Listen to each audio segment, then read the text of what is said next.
Hi everyone. I would like to welcome you at our next episode of Gut Health Chat with My Gut Matters. And my name is Dr. Karina, and I'm the founder of this blog. And I'm extremely thrilled today to invite to our chat Dr. Hailey, who is the developer of genetic testing. So just bear with me for a couple of seconds. Hopefully she will join us just in a second.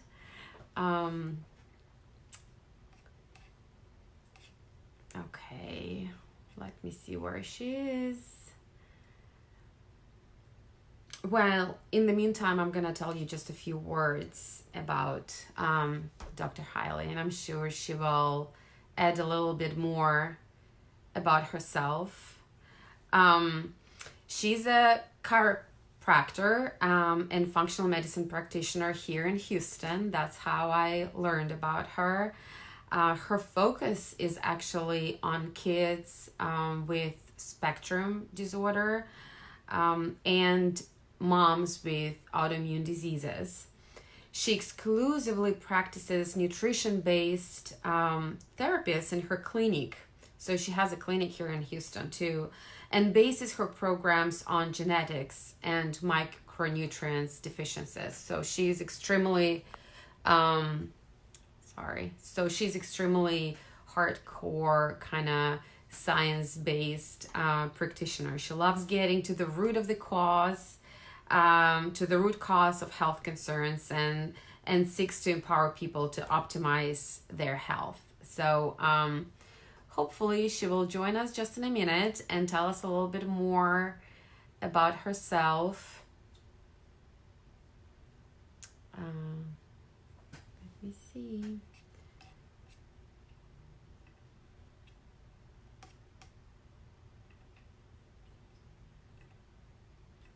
Okay. I see that someone is watching, so if you're joining us, please comment and let us know where you're watching us from. And if you have any questions about genetic testing, please also leave your comments. We're gonna address them in the end of our chat.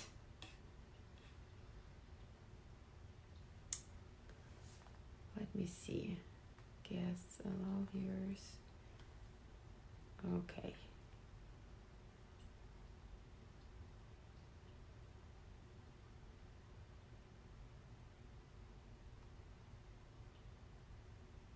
Just a second. I'll see if I can add her.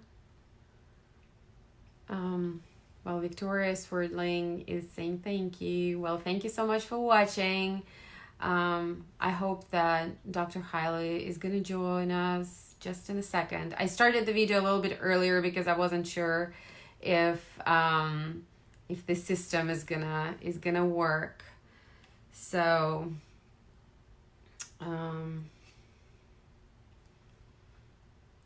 let me see. Someone else is joining us. So please comment if you're Dr. Hailey or if you're someone else. And we're going to talk today about genetic testing that our local chiropractor, Dr. Hailey, developed here in Houston. And it's really one of the most popular tests right now. And she's going to tell us all about the test and how it's different and what's the benefit of actually doing genetic testing. So if you have any questions about genetic testing, please comment. And if you're just watching out of curiosity, also please comment below, like the video. The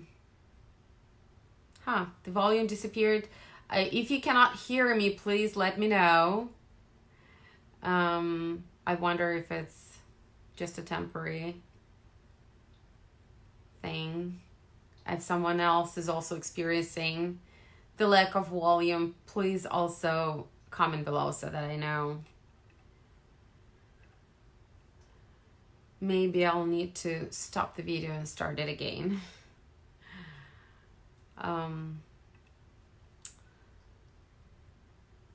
Victoria, can you still not hear me?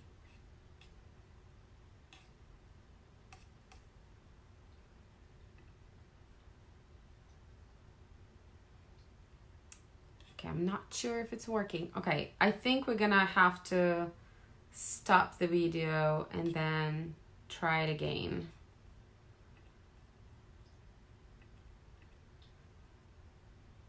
Okay, you can't hear it. Perfect. I don't know. I think sometimes there is a weak internet connection, and maybe that's why sometimes it disappears. Let's see. Let's just give it another couple of minutes. She should be here. We agreed to start at 12, but again, I decided to come a little bit earlier so that we could figure out and connect properly. If you're just joining us, welcome. This is the Gut Health Chat with me, the founder of blog My Gut Matters. And today we're going to talk with Dr. Hailey. She's our local chiropractor here in Houston. And she's with her team. She developed an amazing that is extremely beneficial and can give you a lot of interesting information. And she's going to tell us a little bit more about this test. So if you have any specific questions about, genetic testing, what can you learn from it? What would you like to learn from genetic testing? Please comment in your comments below. And we'll ask Dr. Hailey.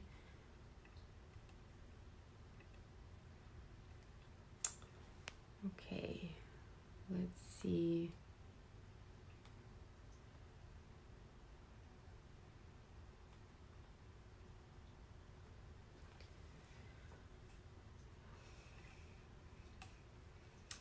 I'm sorry, it's taking a little bit longer. Maybe she has technical difficulties in joining.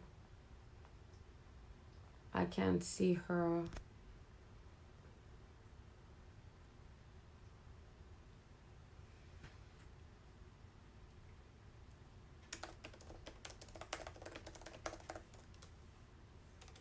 Okay. We'll see. Well, I'm going to tell you about my experience while we're waiting for her.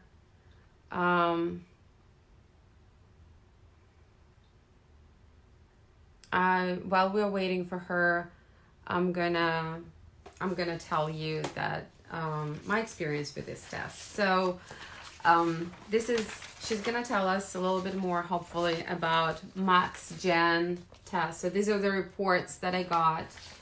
One is Max Food and Max Function, and another one is Max Fitness. So I did Max Works. If you go on her website, you will actually see that you can choose different types of testing. And Max Food basically tells you, how sensitive to gluten you are, how sensitive to dairy you are, and to lactose, and how what kind of diet may work better for you based on your genes, how predisposed you are to, for example, weight gain, and that also can help with modifying your diet. And it also tells you about your potential vitamin deficiencies if your body cannot produce enough vitamins itself. I'm just checking if she's here. She's still not here. And so basically it really gives you a really good idea whether you need to supplement with certain vitamins, because your body is not capable just to synthesize those vitamins properly. Max Function, briefly, I'm gonna just tell briefly because I hope she will join us and tell us a little bit more. in detail. So Max Function actually tells you information about how your body can detoxify itself, whether there are any mutations that kind of slows down this process in your body, which means that your body can accumulate some of the toxic elements that come with food and from other environmental factors. And it also will tell you whether maybe you're genetically predisposed to histamine intolerance, whether you're predisposed to cardio. Oh, Dr. Hailey has just joined us. Okay, perfect. So I'm gonna add her. And Hi, it works. Dr. Hi, my phone was not finding you at first. Yes, no problem. I was just killing some time and really telling about the test. Okay, awesome. But thank you so much for joining and finding time. Thanks for having me. Can you hear me? Everything good? I can hear you. Can you hear me? Yep, perfect. Okay, perfect. Well, I already told the audience a little bit about you. Okay. I told them that you're our local chiropractor here in Houston, and also functional medicine practitioner, and you're very interested in children with spectrum disorders and also models with autoimmune diseases. And exclusively practicing nutrition-based therapies in your own clinic, and basing your programs on genetics and micronutrient deficiencies. And you really love to get to the root of the cause and people feel better by fixing the root cause rather than the symptoms. Yep. So please tell us a little bit about yourself, where you're from, and how did you come to become a chiropractor? So I am from Longview, Texas, so just a few hours northeast of here, and have lived in Houston for the past 5 years. I have lived all over Texas, of course, but I became a chiropractor mostly because it literally saved my life. So I was actually on my way to becoming a professor of theology. Have my undergrad and master's degree in theology.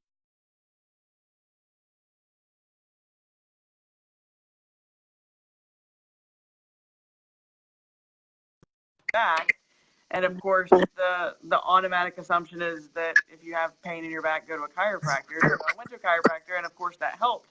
But for other reasons, I started getting diagnosed with multiple autoimmune diseases and all sorts of stuff. So I ended up going to a chiropractor who exclusively practiced what we now call functional medicine. Of course, back then we didn't call it that. It was just, alternative medicine or nutrition. And through all the testing that she did, through all the supplementation, the dietary changes, everything, all my autoimmune diseases ended up going into remission. So I ended up paying more attention to health than I did to my studies, and decided that I had such a wonderful experience with chiropractic and nutrition that I wanted to be able to do that for other people. So my partner and I ended up both going to chiropractic school, and here we are. I graduated about almost 9 years ago and have been in practice ever since. Have always done functional medicine based practices. I actually don't adjust. I'm not your standard chiropractor. So I love doing all things nutrition and functional medicine based stuff. So, and genetics ended up being a big part of what I did. I would interpret genetics for other people. And it just became a huge passion of mine. And my partners, we have a Ph.D. geneticist on staff. We've got other types of doctors that work with us. Between our whole team, we just decided we should make our own panel and our own lab, and here we are. Wonderful. I'm sorry. People are complaining that there is an echo. There's a weird feedback. Yeah. I wonder if we can just maybe lower down the volume a little bit. I don't know if it's coming from me or you. Yeah, me Yeah, neither. me neither. Okay, maybe it's Okay, better maybe it's now. better now. Better? Yeah, I feel like I it's feel better. like it's better. Okay. Very good. Okay, Okay, so so you you decided to decided to develop develop MaxGen MaxGen genetic genetic testing. testing. Yep. So why So did you why did you decide decide to develop to it? develop There are it? so There are many so other many genetic other genetic tests tests available. available. There are tons of us out there. The number one reason is we had a problem with the privacy situation for most other genetic tests. Your data is being used for pharmaceutical development, for insurance reimbursement purposes, for who knows what else possibly they're using it for. And there's a big cry in the community saying, well, we don't want to do these tests if they're just going to steal our data and use it for purposes that we don't care for. And we decided, you know what, we can easily create a panel where we destroy the sample as soon as the data is run, and we even destroy the actual data itself on a monthly or quarterly basis, depending on the time of year. And if people tell us, people will flat out say, hey, destroy my sample, and we do. So privacy was the number one reason we decided to do our own thing. The number two reason, which is equally as important, is we wanted to have a panel that we could use in our clinic. So this whole process started for me personally to use in my clinic with my patients. And I didn't want to have to wade through a bunch of genetic data that may or may not matter. I didn't want to have to run information through a third-party software that may or may not be correct. Don't even get me started on that, because that's a whole other story. And I really just wanted to get straight and to the point with the genetics that seemed to be clinically relevant for my patients. And that's how we developed the test. We wanted to know, how do you need to eat? What kind of supplements do you need to take? How do you need to work out? What are you predetermined to have potential issues with? Where do we need to focus from a functional medicine perspective? And how do we use it as a roadmap to really help you heal? And so we just decided we could do it better than anyone else, and we did. And I am quite a fan of our panels, and we keep making new panels every few months for different types of doctors. Like we're going to start working on a rejuvenation panel for med spa and derm clinics. We have a cannabinoid panel coming out for that sort of information. So we just love creating actual usable information for practitioners and the public alike. So Exciting! Congratulations. Thank you. So the word epigenetics. Epigenetics. Mm-hmm. I'm sure you I'm use sure you use it quite often with your patients. patients. Yeah, absolutely. Can you briefly tell us if it's something we should even think about? Yeah. And Can we dive in other environmental factors actually influence the function of our genes? Absolutely. So we've got two things here that we probably ought to define. Genetics are unchangeable. It's what you were born with. They're there. You got half from your mom, half from your dad. Poof, those are your genetics. They're not changing. And that's what we actually test. We want to know what the small variations, not mutations. We're purely looking at variations within your genetic code are, and how that potentially could help you function from a biochemical standpoint. Epigenetics, on the other hand, is the environmental expression of your genetic potential. So how does your diet, lifestyle, exercise routine, environmental toxins, how do all those things play a role on how your genes are actually functioning? So we know that we can't change our genes, but we can change what influences our genes. So for example, the amount of environmental toxins in our society, unfortunately, is playing a huge role on people's health. They're getting fatigued, they get rashes, they get headaches, they get chemical sensitivities, they get food allergies. I mean, you can fill in the gaps with any sort of symptom and blame it on the environment. We have genetic potential to regulate this kind of insult into our body. So in a perfect scenario, if we have the genes that say, okay, your detox pathways are absolutely perfect, there's nothing wrong here, you should be able to take an infinite number of insults to your body every day and still remain healthy. Unfortunately, we've got slight variations within our genetic code that make it a little bit less efficient. And then when we continue to bombard our body with these toxins, there's only so much our bodies can keep up with. Now, granted, our bodies are much more intelligent than we give it credit for, and our bodies have ways of compensating. So epigenetics is really the study of how is our environment truly affecting our gene, and then how is that genetic potential expressed. Ideally, we express health.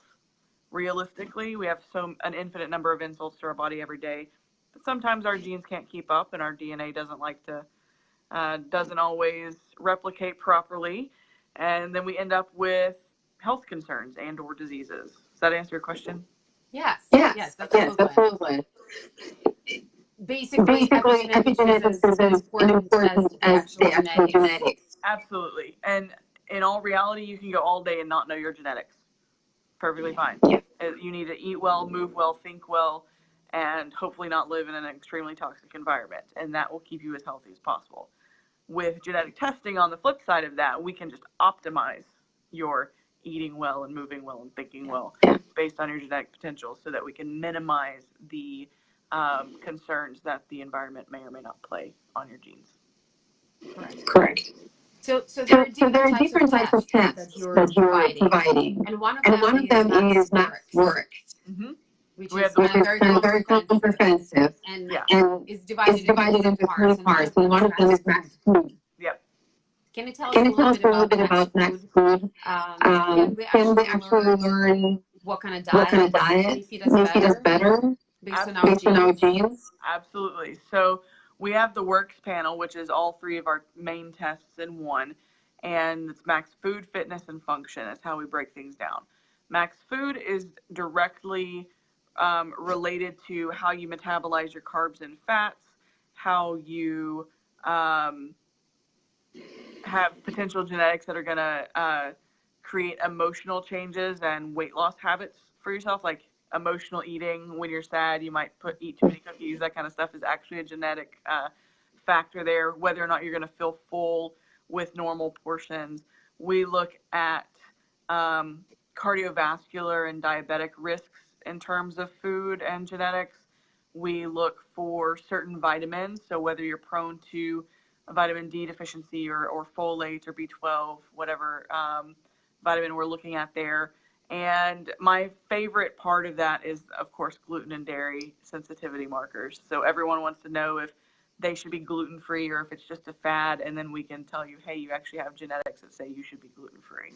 So we absolutely can use your genetics to tell you how you should be eating. How reliable do you think it is? How accurate? Accurate in terms of genetics, it's 100.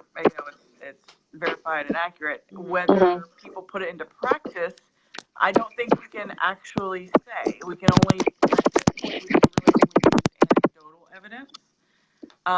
So I'll use myself for example. It's a weird sound. I know. I feel like it's coming from me. It just happened when you moved your earbuds, I guess. So for myself, for example, I was our very first guinea pig with this test. I did it for myself, and that was about a year and a half ago, or less than a year and a half ago, actually. And I've been gluten-free for years because I have celiac disease.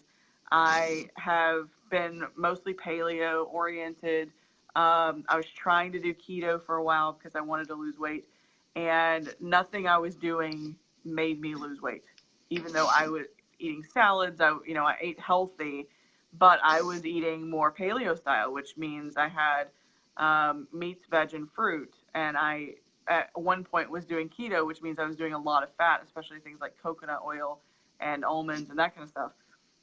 Well, my genetics say, hey, I'm sensitive to saturated fats. So the heavier proteins, the beef, the bacon, the butter that people put in their coffee, the coconut oil, which we think is antimicrobial and wonderful, as I'm sensitive to, which means it makes me have more inflammation. So I cut out most saturated fats. And then there's some other genes in there that made me actually go more low fat. and I cut out dairy for the most part and lost 100 pounds in a year. Wow. And that's after 37 years of being a bigger girl, but always eating the way I thought I was supposed to eat. Healthy, but I never excluded healthy fats. And for me, I went more low fat, Mediterranean style diet in reality and lost 100 pounds in a year. So obviously that's my own story. So it's definitely just anecdotal, but we've had clients that have been using this test for the past year, and we'll get stories back like, hey, I lost all my baby weight easily, or hey, I lost those extra 10 pounds. So the science behind the genes that we use in this panel is pretty steady, but no one is really using this information for long-term weight loss research, right? Research is not geared towards here, follow this diet and let's just see what happens over the year. It's geared towards what can we do in the next 6 weeks, and how can we minimize the exposure. So I can't say, yes, there's absolute research that says this is exactly what's going to help, but I can say we have a ton of anecdotal evidence. Worst case scenario, you just eat better. Exactly. You're not necessarily going to hurt yourself by eating vegetables and fruit. So that's my Thank you. Yeah, so basically, there is no just one diet that would work for everyone. Yeah, I take care of spectrum kids and the autoimmune moms, so I'm using this to determine, hey, can you even do high fat? Can you do keto if you want to lose weight? Can you do keto if you have neurological issues, which is it's used for a lot? Do you need to avoid fat? Do you need to avoid those saturated fats? Do you need to do more complex carbs for a healthier BMI? There's all sorts of information there. It's just a matter of being able to use it and put it into practice. That's the slightly difficult part. Yes. That's where the culprit is. Okay. So the next panel is mass function. What can you tell us about it? What is it about? This is our most popular panel, mostly because of the patient base that we typically take care of. The function panel is all about your biochemical pathways. So we're talking methylation, detoxification, neurotransmitters, so how your brain's working, how your liver's working, everything in between. And it is definitely geared towards more of your vitamins than anything else. So we look at everything from your ability to convert beta carotene. So let's say you eat, carrots and sweet potatoes. Are you actually going to get vitamin A from eating those? There are genes that control that. Or do you need to consume beef liver or shrimp or eggs or something to get your vitamin A? We look at your genetic ability to utilize your vitamins from your food sources.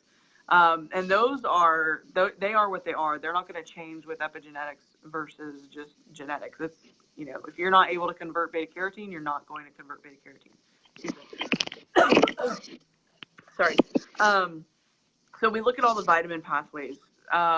We do MTHFR, which is kind of the gateway gene, as I call it. Everyone wants to know about their MTHFR status. So we are looking at both 1298 and 677 MTHFR. We look at a lot of B12 markers. We look at your ability to detoxify insecticides, herbicides, acetaminophen, whether you're going to be prone to metabolizing estrogen down the 4-OH pathway, which is a more carcinogenic pathway. We look at your APOE status, so how you transport fats and how that relates to brain and heart health. We look at all the neurotransmitters. So one of my favorite pages on that report is actually the MAO page, which is monoamine oxidase, is the enzyme that breaks down your neurotransmitters. So if you have high or low neurotransmitters, you may be prone to things like anxiety or insomnia or gut issues, motility issues like constipation and diarrhea. And we can look and see exactly what your genes are programmed to do, and then use dietary and supplemental information to make them work better. So that's what the function panel is all about. Lots of fun biochemistry pathways in there. It's amazing. And extremely important. There are so many toxins around us. Yeah. And I would say most people are using that panel to look at the detox pathways. Like obviously, our liver is hardy and detoxifies every moment of the day, but this just allows us to say, hey, we could use a little bit more support in this area. So, can you give us a little example? For example, if there is an MTHFR mutation, what would you recommend to that person? So if there's a variation in the MTHFR gene, it depends. So I never isolate genes. A lot of people are wanting to isolate it, saying, oh, I've got this gene variant, therefore I've got all these problems just because of this genetic variant. And in reality, MTHFR is just about breaking down folate from dietary folate into methylfolate. So the things you can do if you've got an MTHFR variant and that's all you know, the things you need to pay attention to are what I would tell everyone. Make sure you're eating well, make sure you're eating your leafy greens, make sure you're using a water filter, make sure you're eating as organic as possible. And in reality, you really need to understand whether you're deficient or not. I almost never supplement with methylfolate by itself. Almost never. The few times I will is, number one, I absolutely know that they're deficient in folate. And number two, they don't seem to tolerate other, like a B complex or something else, and they need a methylfolate by itself. I'd say probably the biggest symptom for which I would supplement methylfolate alone is if someone's having a lot of miscarriages and needing to have wanting to have a proper pregnancy all the way through. A lot of times we will supplement with extra methylfolate there, but I like B complexes better than I like to isolate B vitamins by themselves. So MTHFR is one of many, and I don't think it's I think there are the combination of SNPs or genetic variants is what matters more than one individual genetic variant. I agree. It's like fixing one organ. Yeah. You need to look at the whole. Absolutely. Yeah. What about the third panel? Max Fitness. Max Fitness is brand new. We just came out with that in, I think, December. Yeah, December. Max Fitness is all about how you should actually be working out for your best self. So within that panel, we look at, are you an endurance or sprinter type of athlete? Do you have the oxygen potential for training versus once you're already trained, are you going to be able to use your oxygen well to fuel your muscles and your brain? We look at whether exercise can be used for weight loss or body mass reduction, which most people are surprised that most people can't use exercise to lose weight. It's quite interesting.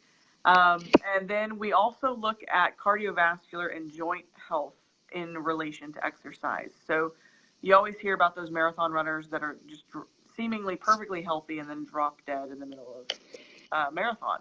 Well, there's a particular set of genes that really helps trigger that. People that have ischemic reactions, and a lot of times it's due to the lack of one particular type of B12, so hydroxycobalamin. So we can actually look at what your cardiovascular risks are in terms of exercise and help you understand what's going on from a nutritional and inflammatory standpoint and how to prevent those kind of things. We also look at blood sugar control with exercise. So if you have diabetes or insulin resistance, if you have high blood pressure or low blood pressure, what is your exercise response going to be? We can look at that kind of information. And then one thing that I think is extremely important on this panel is there's actually a gene that is geared towards children. So if you have an overweight or obese child, there's a gene that says whether or not exercise is actually going to be if early intervention of exercise programs will actually help that child lose weight. And it's quite interesting when we, at least with my patient base, when I can look and see, okay, well, this kid has weight issues. Exercise is not the answer. Then it becomes all about what you're eating. So, which is in reality, that's what it is for all of us. Yeah. So yeah, the fitness one is fun. It is definitely, especially if you're wanting to work out, you're wanting to avoid injuries, you're wanting to do the best routine for whatever your goals are, the Max Fitness panel comes in very handy for that. It's good to be fit. Yes. Right? Right. Yeah. But you don't think that you can just work out every day and then don't care about what you eat. Absolutely. So you definitely need to understand how your body works as a whole. And so that's why we do the works panel, because that gives you the best overall view of what's going on with you. I agree. Agree. So from your own experience now, what are the major mutations that are very important and pretty frequent in people through your practice? So I'm gonna be a little picky. I don't ever call them mutations. So mutations are more disease-oriented problems. So we're purely looking at variations. Yeah.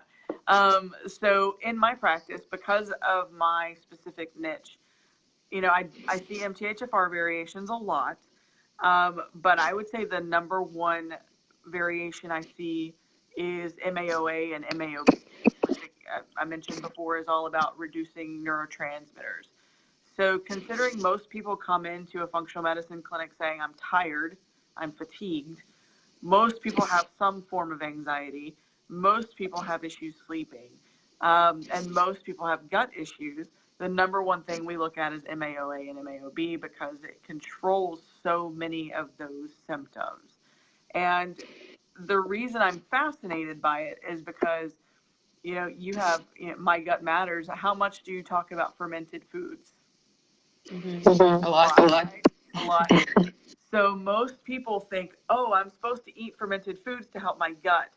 But if they've got slow neurotransmitter breakdown with MAOA and MAOB, fermented foods actually increase the problem. So instead of saying generalized food habits for people, we can get super specific and say, yeah, this kombucha and this sauerkraut might be great for someone else, but for you, it's actually increasing your anxiety. And that's really interesting to me. So I see that a lot given my population. So what's the mechanism behind it? Tyramine is an amino acid in fermented foods or aged foods, and it slows down the breakdown for MAO and increases neurotransmitters within the brain. So then you get this heightened response. So if you have high dopamine or high serotonin because of this amino acid, you're going to end up with those heightened agitated feelings like insomnia, ADHD, anxiety, that kind of stuff. And that's really the mechanism. So when we take out aged and fermented foods, cheese being the biggest culprit, then we're taking out a lot of the source of tyramine, and therefore MAO can work better. Amazing. Yeah.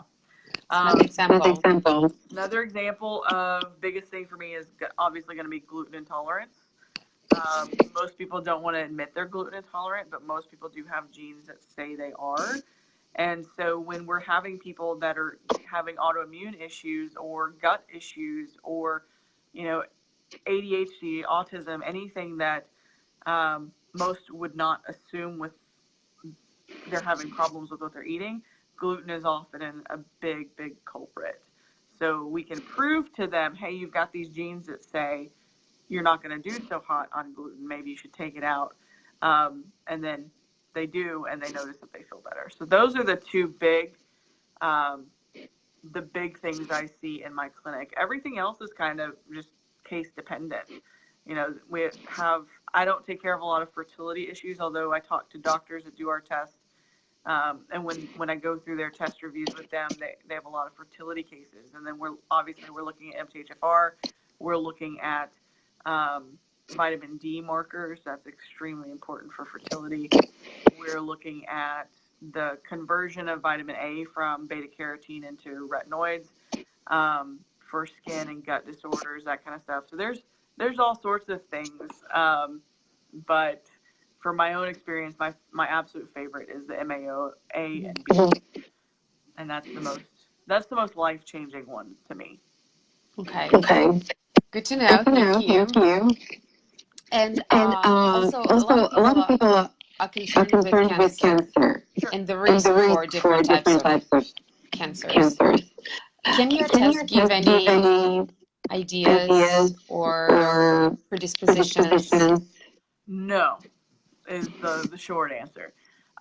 We specifically stay away from cancer risk markers specifically. Now, For the long answer, there's always a metabolic and environmental risk for cancer, right? So do we look at genes that specifically, like the BRCA gene? No, we don't look at that. We don't look at the breast cancer genes. What we do look at is how your body's dealing with inflammation and oxidative stress within your body. And in reality, whatever the diagnosis is, whether it's cancer, Alzheimer's, or, fill in the blank with any named disease, an autoimmune disease, whatever, we know that we have an infinite number of insults to our body that leads to an inflammatory state. Left unhelped, then that leads to oxidative stress and then disease. So we do have a ton of oxidative stress markers. We have a ton of inflammatory markers. And then you can make the assumption that if those are not helped and you're not living a lifestyle that reduces that risk, then obviously cancer is a potential end game. Okay. Okay. Well, thank you. Well, thank you. So you also talked that you test children. Yep. So how old do children have to be to be tested?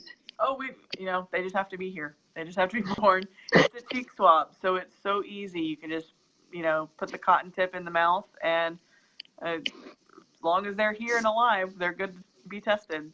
So it's much easier than some of those tests where you have to spit. Yeah, no spit required. It's purely a cheek swab. Amazing. Great. Yep. Thank you. And why would parents want to test their kids? So there's a few reasons. We have, I'd say, because we're direct to public and we have doctors on board that do our tests in their clinic, the majority of our doctors are actually pediatricians. And a lot of it has to do with they want to know their detox pathways, especially for the things that, some things I can't really talk about that we discussed earlier.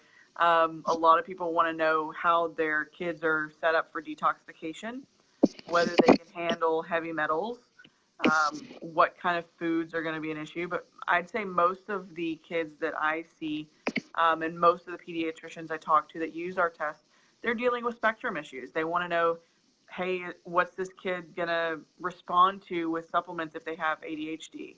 If a child has sensory processing disorder, is there something about their genetics that's playing a role there? Autism, is there anything that may or may not be playing a role? And we can tweak their diet and supplements and more lifestyle-oriented things to hopefully lessen the symptoms that they're dealing with. That's the number one reason people test their kids.